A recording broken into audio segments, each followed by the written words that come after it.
ইউরোপে পৌঁছানোর আশায় ভূমধ্যসাগর পাড়ি দিতে গিয়ে গ্রিসের ক্রিট দ্বীপের উপকূলে অভিবাসীদের চাপ বেড়েছে।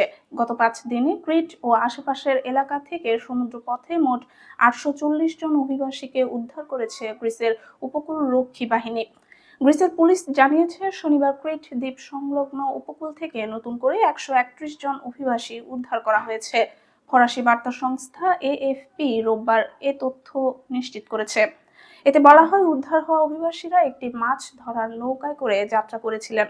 নৌকাটি ক্রিটের দক্ষিণে অবস্থিত ছোট দ্বীপ গাবদোস থেকে প্রায় 14 নটিক্যাল মাইল দক্ষিণে অবস্থান করছিল।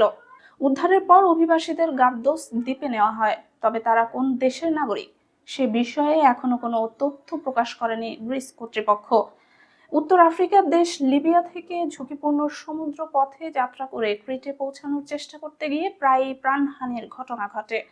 চলতি মাসের শুরুতে ক্রিট উপকূলে একটি নৌকাডুবির ঘটনায় অন্তত 17 জন অভিবাসন প্রত্যাশীর মরদেহ উদ্ধার করা হয়।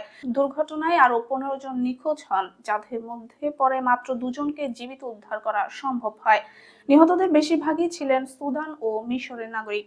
জাতিসংঘের শরণার্থী বিষয়ক সংস্থা ইউএনএইচসিআর জানিয়েছে, চলতি বছরের শুরু থেকে এখন পর্যন্ত ইউরোপে পৌঁছানোর চেষ্টায় 16,770 জনের বেশি মানুষ ক্রিট উপকূলে পৌঁছেছেন, যা গ্রিসের অন্যান্য দ্বীপের তুলনায় সর্বোচ্চ।